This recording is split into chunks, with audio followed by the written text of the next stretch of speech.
नमस्कार बच्चों, कैसे हैं आप सब? बढ़िया एकदम। तो आज हम हेलो एल्किन हेलो एरेंस में नॉमेनक्लेचर पढ़ने वाले हैं और ये नॉमेनक्लेचर बेसिक से स्टार्ट होगा और सभी बच्चों के लिए होगा। जिस पे बिल्कुल भी IUPAC नहीं आती है वो भी यहाँ पर सीख सकता है। नॉमेनक्लेचर को हिंदी में कहते हैं नाम पद्धति, मतलब किसी का नाम रखना। आपके पास कोई एक कंपाउंड है, उस कंपाउंड का आपका क्या करना है, एक नाम रखना है। ठीक है, वो इंडिया में भी वही नाम होगा, वो अमेरिका में वही नाम होगा, वही रूस में होगा, एक ऐसा नाम होना चाहिए। ठीक है, तो IUPAC की एक फुल फॉर्म होती है international union of pure and applied chemistry. ये आपकी जो है IUPAC की फुल फॉर्म होती है। ठीक है, अच्छा, तो अब हम स्टार्ट करने वाले हैं बेसिक से, बिल्कुल बेसिक से नॉमेनक्लेचर। जिस बच्चे को बिल्कुल नहीं आता है वो आज हमारी क्लास से 100% जो है नॉमेनक्लेचर सीख के जाएगा, नाम पद्धति के बारे में जरूर सीख के जाएगा। तो देखो, आप लोगों को सबसे पहले जो है प्रीफिक्स और सफिक्स के बारे में पता होना चाहिए। वैसे पिछले लेक्चर में थोड़ा सा मैंने जिक्र किया था प्रीफिक्स और सफिक्स के बारे में। देखो, प्रीफिक्स माने होता है, हिंदी में बात करते हैं तो पूर्व लगन। पूर्व लगन मतलब जो पूर्व में लगने वाला, मतलब आगे लगने वाला हो। सफिक्स का मतलब होता है अनुलगन, मतलब जो पीछे लगने वाला हो। क्या होता है? अनुलगन। एक इंग्लिश में पढ़ते हैं हम प्रीफिक्स और सफिक्स, उनका मतलब क्या होता है? उपसर्ग और प्रत्यय। क्या? उपसर्ग और प्रत्यय। और आपने हिंदी में भी पढ़ा होगा, हिंदी ग्रामर में, उपसर्ग और प्रत्यय। और देखो, उपसर्ग और प्रत्यय का क्या मतलब होता है, उससे देखो बहुत रिलेटेड करता है। यहाँ पे उपसर्ग माने होता है, देखो किसी शब्द के सामने लगने वाला होता है उपसर्ग। किसी शब्द के सामने लग जाए उसको बोलते हैं उपसर्ग, मतलब नाश्ता। क्योंकि देखो कहीं दावत जब होती है तो आपको सबसे पहले नाश्ता दिया जाता है। दिया जाता है कि नहीं दिया जाता है? उपसर्ग को बोलते हैं हम नाश्ता। याद रखने की क्या है, एक ट्रिक है, एक तरीका है। ठीक है, प्रत्यय की बात करते हैं। प्रत्यय मतलब दावत बाद में। अब मैंने आपको अब यहाँ एग्जांपल से लूंगा, समझाऊंगा कि कैसे उपसर्ग कैसे प्रत्यय। तो देखो, मैंने एल्केन में आपको बताया था, एल्केन में कोई जो है पूर्व लगन नहीं लगता है, प्रीफिक्स नहीं लगता है। सफिक्स में ANE लगता है। ये बेसिक है, ये आपको याद होना चाहिए, तभी आप IUPAC नेमिंग कर सकते हैं, अन्यथा आप पर नहीं होगी। ठीक है, एल्कीन की बात करता हूं तो इसमें भी कोई भी प्रीफिक्स नहीं होता है, सफिक्स में ENE लगता है। एल्काइन की बात करते हैं, एल्काइन, इसमें भी कोई प्रीफिक्स नहीं लगता है, सफिक्स में आइन लगता है, YNE लगता है। ठीक है, इसके बाद आता है आपका एल्काइल। एल्काइल, उसमें भी कोई जो है आपका प्रीफिक्स नहीं लगता है, इसमें सफिक्स लगता है YL। देखो, इसके आगे आपको यहाँ पर जो सीखेंगे वो सीखेंगे हेलोजन ग्रुप के बारे में। तो देखो, आपके जितने भी हेलोजन ग्रुप हैं वो हमेशा प्रीफिक्स की तरह लगते हैं, प्रीफिक्स में लगेंगे, उपसर्ग की तरह लगेंगे जब नामकरण करेंगे तब। तो देखो, फ्लोरो, फ्लोरो, ठीक है, क्लोरो, ब्रोमो, आइडो, ये लिखा जाता है नाम के आगे। तो देखो, अब हम बात करते हैं नाश्ता और दावत के बारे में। बड़ा क्रेज चला है नाश्ता दावत का। तो देखो, मैंने बताया उपसर्ग नाश्ता और प्रत्यय मतलब होता है दावत।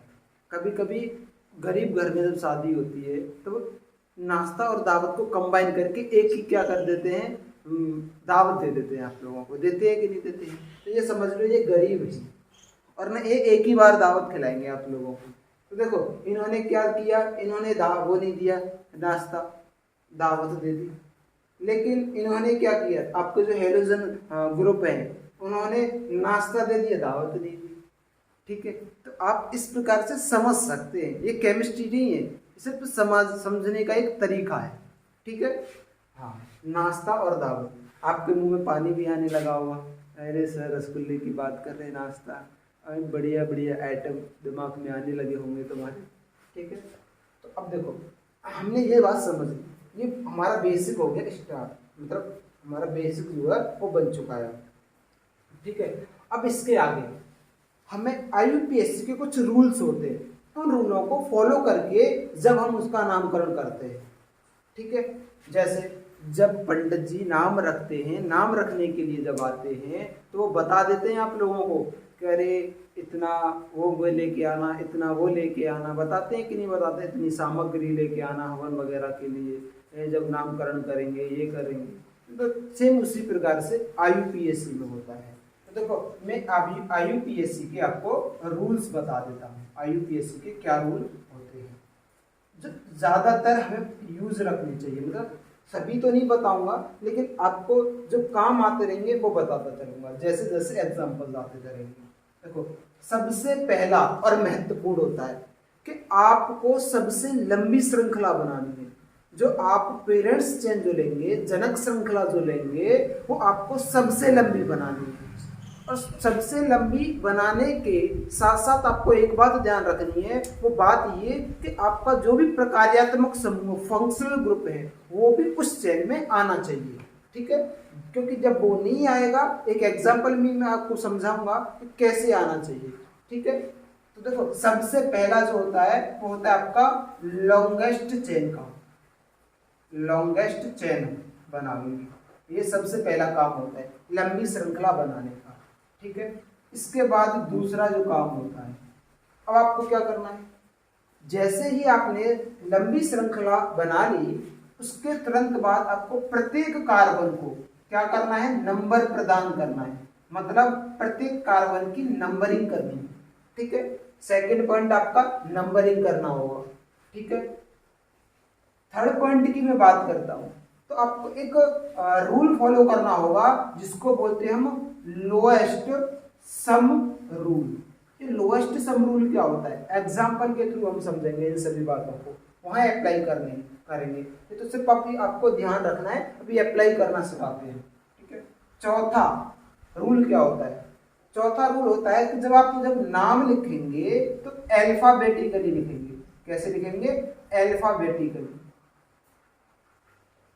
आपको नामकरण करना है अल्फाबेटिकली।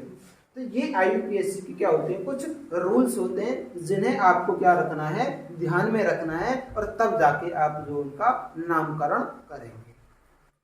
तो अब हमारे पास ये एग्जाम्पल्स दे रखे, शुरुआत से स्टार्ट करते हैं। तो देखो आपको रूल्स पता होना चाहिए, मैंने बता दिए। सबसे पहले लंबी श्रृंखला बनानी है, उसके बाद नंबरिंग करनी है, फिर लोएस्ट सम रूल को फॉलो करना है, फिर उसके बाद अल्फाबेटिकली नाम लिखना है। ये बात ध्यान में रखते हुए काम करना है आपको।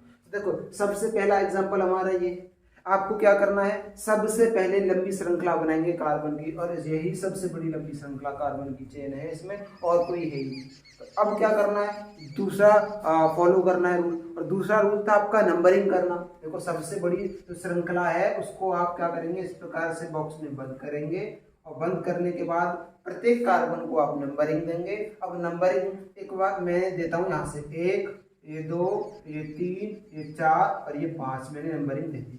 अब एक बच्चा क्लास में खड़ा होता है और कहता है कि सर आपने इधर से ही नंबरिंग क्यों की, मैं तो इधर से करूँगा, मैं तो आपसे चिढ़ता हूँ, आपकी बात मैं नहीं मानूंगा। मैंने कहा बिल्कुल सही बात है, रीजन पूछना भी चाहिए। तो उसका रीजन क्या होता है, तो देखो आपके जहाँ भी फंक्शनल ग्रुप लग जाते हैं या आपके सब्स्टिट्यूएंट लग जाते हैं, नंबरिंग वहां से पहले की जाती है, उन्हें प्रेफरेंस दिया जाता है। मतलब इस श्रृंखला में ये राजा है और तुम्हें पता है कि राजा का सबसे पहले स्थान आता है कि नहीं आता है। तो इस वजह से ये चाहेंगे कि जिस कार्बन से मैं अटैच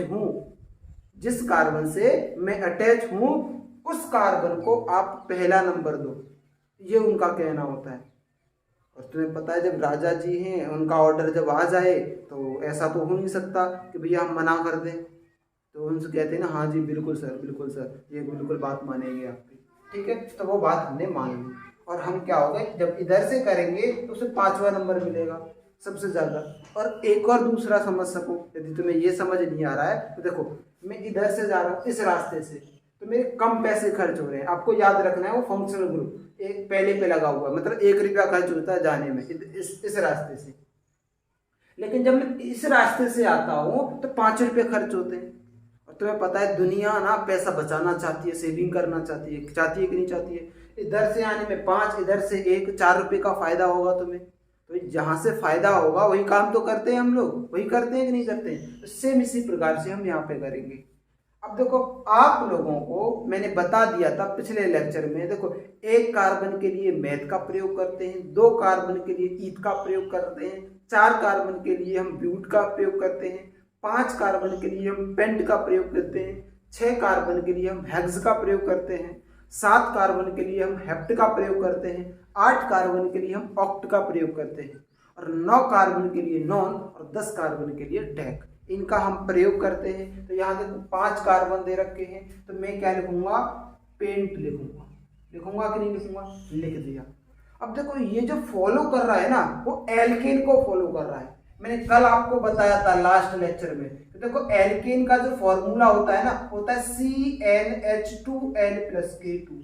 फॉलो कर रहा है कि देखो +K2, ये होता है एल्केन का। जब मैं 5 डालता हूं यहाँ पे वैल्यू, तो देखो ये 5 डाल दी, C5, तो यहाँ H कितना हो जाएगा, 12 हो जाएगा। लेकिन यहाँ हाइड्रोजन आपके कितने हैं, 11 है। मतलब एक हाइड्रोजन क्या हुआ है, कम हुआ है, और उसकी जगह Cl आया है, यही तो हुआ है। तो मतलब एल्कीन का इसमें जब लवलेस है तो भैया उनका भी कुछ न कुछ आएगा, आएगा कि नहीं आएगा। अब तुम घर में बैठे हो, तुमसे कोई पूछे बाहर कि भाई तुम मम्मी के लड़के हो, बचपन में पूछते ना लोग, बेटा तू मम्मी का है कि पापा का है। अब बच्चे को जिससे ज्यादा प्यार मिलता है कह देता है कि मैं मम्मी का हूँ, कि मैं पापा का हूँ।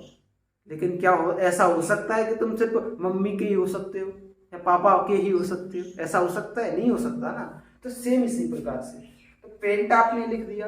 और मैंने एक और उदाहरण आपको दिया था कि पंडित नामकरण कर रहे हैं हम, तो पंडित जी ने पत्रा खोली, कह दिया भाई 5 कार्बन है, पेंट लिखा जाएगा, ये आवश्यक है बिल्कुल, ठीक है। अब किस परिवार में जन्मा है, ये परिवार में एल्केन्स से बिलोंग कर रहा है, तो उसका थोड़ा बहुत तो अंश होगा, होगा कि नहीं होगा। तो मैं क्या लगा देता हूं उसमें, ANE। लेकिन क्या करते हैं, ई को हम हटा देते हैं, ई को क्या कर देते हैं, हम हटा देते हैं, ठीक है। ये किस केस में हटाते हैं, वो हटाते तुम्हारा मतलब OL वगैरह। लेकिन आपका Cl या Br या तुम्हारा मतलब जितने भी हेलोजन आते हैं उन वाले केस में ई को नहीं हटाएंगे। क्यों नहीं हटाएंगे, क्योंकि यहाँ पर तो पीछे लगते ही नहीं है। ये समझ में आ गया, ये तो भाई साहब नाश्ता वाले व्यक्ति हैं, ये नाश्ता वाले, दावत वाले हैं ही नहीं। जब दावत वाले नहीं है तो भैया पीछे तो लगेंगे नहीं। समझ में आ रहा है कि नहीं आ रहा है, आगे लगेंगे। और जब आगे लगेंगे तो इन्हें हम आगे लगा देंगे, और जब आगे लगाएंगे तो देखो पहले पे क्या आ रहा है, क्लोरो आ रहा है, तो मैं लिख दूंगा 1 क्लोरो। क्या लिख दूंगा, 1 क्लोरो, और इसका नाम हो जाएगा आपका पेंटेन, ठीक है। पहले और एक और बात ध्यान रखनी है, जब IUPAC आप करोगे तो आप क्या करें, पहला लेटर जो वो कैपिटल होगा, बाद बाकी सब स्मॉल होता है।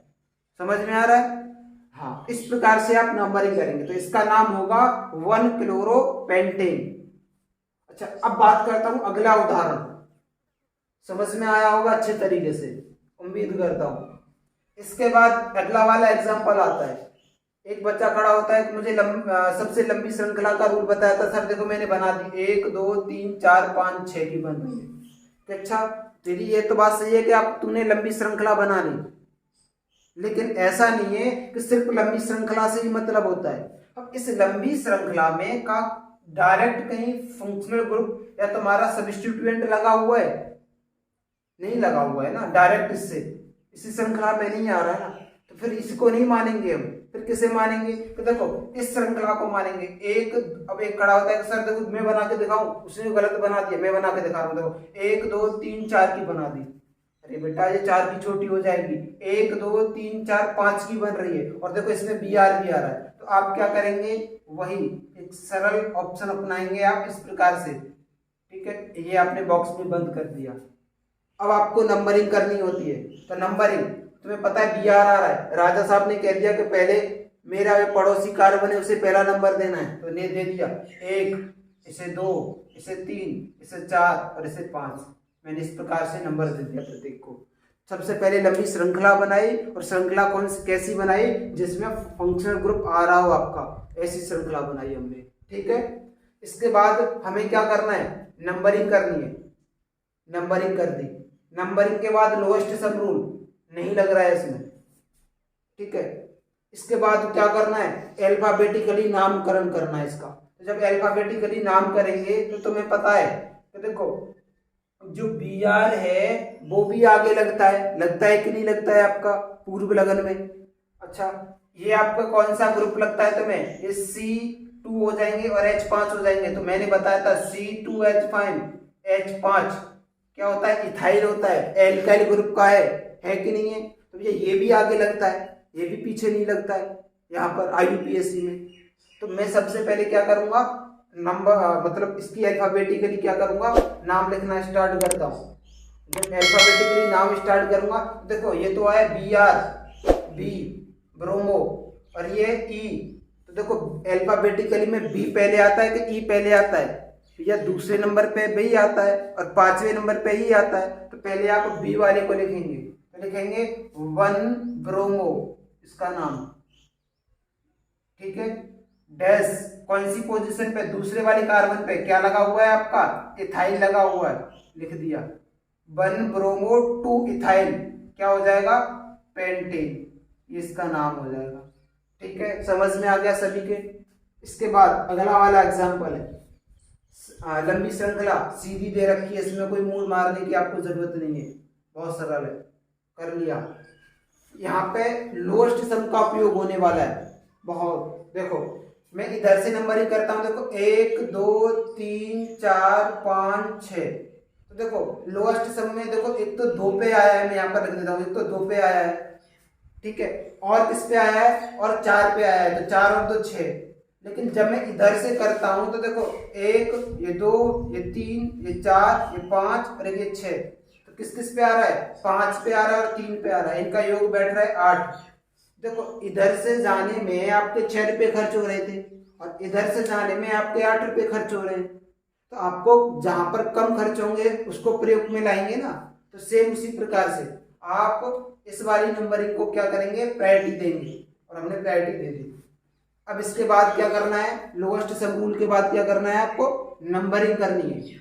नंबरिंग करते हैं इसकी, सॉरी नंबरिंग हमने कर दी। इसके बाद सॉरी अल्फाबेटिकली क्या करना है, इसका नाम लिखना है। तो अल्फाबेटिकली जब नाम लिखेंगे देखो 2 पे आ रहा है और 4 पे आ रहा है, तो लिखूंगा 2,4 डैश लगाऊंगा।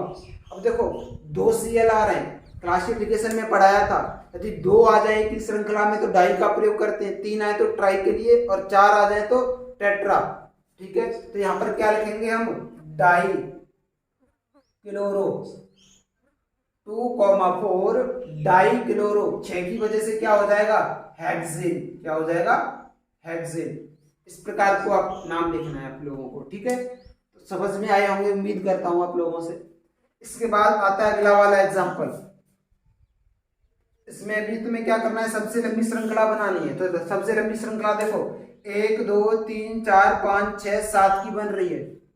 इधर से देखता हूं तो देखो 1 2 3 4 5 6 की बन रही है, ठीक है। और इधर से देखता हूं देखो 1 2 3 4 5 6 7, इधर से भी ये 7 की बन रही है, ये पॉसिबिलिटी है। तो सबसे लंबी श्रृंखला देखो मैं सीधी कोई मान लेता हूँ, क्योंकि टेढ़ी को मानने में दिक्कत सी होती है। आप सीधी मानेंगे, यदि सीधी और टेढ़ी दोनों ही जो है समान कार्बन की हो, तो इधर भी ये भी 7 की और ये भी सीधी वाली भी 7 की है। नंबरिंग करना है तो तुम्हें पता है सबसे पहले CL की तरफ से करेंगे।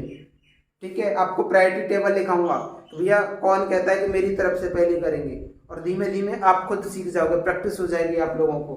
ठीक है, तो इधर मैंने नंबर दे दिया 1 ये 2 ये 3 ये 4 ये 5 और ये 6 और ये 7, मैंने नंबर दे दिया प्रत्येक को।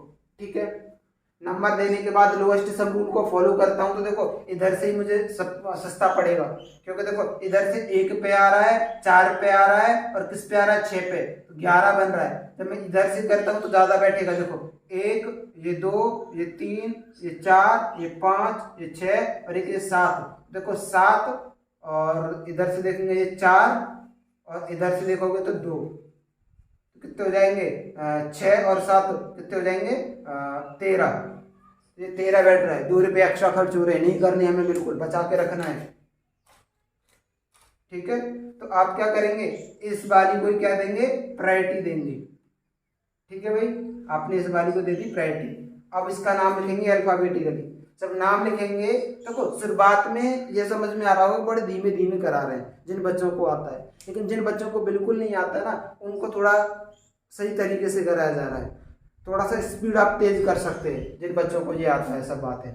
ठीक है, इसका जब मैं नाम लिखूंगा तो देखो इसका नाम होता है इथाइल, इसका नाम होता है मिथाइल। ई पहले आता है, एम पहले आता है। ई 5वें नंबर पे आता है, एम जो 13वें नंबर पे आता है। ई वाले को पहले लिखेंगे तो मैं लिखूंगा 4 इथाइल, ठीक है, डैश। फिर उसके बाद लिखूंगा 6 क्या है, मिथाइल, 6 मिथाइल, ठीक है, 4 इथाइल 6 मिथाइल, ये इसका नाम यहां तक हुआ। इसके बाद देखो Cl, दिक्कत आ गई सर ई, अब ई से ना पहले भी क्या आ जाता है आपका सी आ जाता है, क्लोरो आता है कि नहीं आता है, तो आप यहां पर लिख देंगे क्या 1 क्लोरो 4 इथाइल, इसका नाम हो जाएगा। याद रखना है रूलों को, 1 क्लोरो 4 इथाइल 6 मिथाइल, और 7 कार्बन है तो 7 कार्बन की वजह से क्या आ जाएगा, हेप्टेन। ठीक है, समझ में आ गया सभी के। इसके बाद अगला वाला एग्जाम्पल है, और ये तो बहुत छोटा एग्जाम्पल है, बहुत इजी है, इसे तो आप आराम से कर सकते हो। देखो 1 2 3, इधर से भी करोगे 2 पे ही आएगा, तो लिख देंगे इसका 2 क्लोरो प्रोपेन, ठीक है, 2 क्लोरो प्रोपेन। इस वाले की बात करते हैं, देखो 1 2 3, इसका क्या नाम हो जाएगा 1 क्लोरो 2 मिथाइल, और 3 की वजह से क्या हो जाएगा प्रोपेन, इसका नाम हो जाएगा। ठीक है, ये आपको याद रखना है। मुझे लगता है कि यहां तक समझ में आएगा सब लोगों के।